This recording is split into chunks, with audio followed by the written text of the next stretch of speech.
This is going to be a massive catalyst for XRP and the crypto community at large. SBI has announced that they're doing a Bitcoin ETF and an XRP ETF. Now, let me explain to you how important this is and why I constantly talk about XRP, BTC as my number one and number two holding. And what is an ETF and how is it important to the financial ecosystem? What we need to understand is traditional finance, TradFi, and DeFi, decentralized finance, are molding together like I told you guys was going to happen. Traditional banks are going to become DeFi crypto banks, and crypto banks are going to become traditional banks. So what you're going to see is as Coinbase, you'll be able to deposit your direct deposits, you'll be able to do your bill pay, you'll be able to operate like a normal bank, and you'll be in the driver's seat. So we're in the first phase, which is adoption, and that's why these ETFs are so important. And exchange traded funds means that you're buying these on the stock side.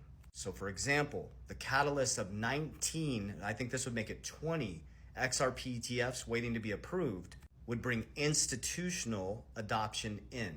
So Mrs. Jones, the baby boomer, isn't going to go to Coinbase and buy XRP or go to Coinbase and buy Bitcoin and buy the actual asset. She would rather go to her financial advisor and do it through an ETF, an exchange traded fund, which she would own it on the stock side.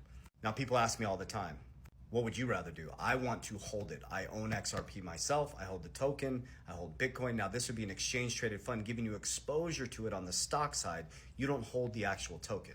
So you get the benefit of the price appreciation, but you don't have the risk of holding the asset on Coinbase, things like that. And you're in institutional stocks, basically. So you get the benefit of the price appreciation, the same depreciation. For example, BlackRock is number 2 in Bitcoin now through their IBIT Bitcoin ETF. So people that own the ETF don't own the actual token. They own exposure through BlackRock to Bitcoin. They'll own exposure through SBI, through the XRP ETF. But this is showing you and proving to you, like we told you, that it is going to be traditional finance. XRP and Bitcoin will be number 1 and number 2, guaranteed. If you understand how to play this game properly and you position yourself properly, you can build a lot of wealth for your family, but you gotta stay out of the get rich quick. You gotta stay away from these people doing these crazy price predictions, telling people you put $500 in right now and you're gonna be a multi-millionaire in 6 months. That's not how it works. Can you make a large amount of money in a shorter amount of time? Absolutely. If you don't rewire the foundation, you're gonna end up in the exact same situation. That's why lottery winners go broke, a lot of pro athletes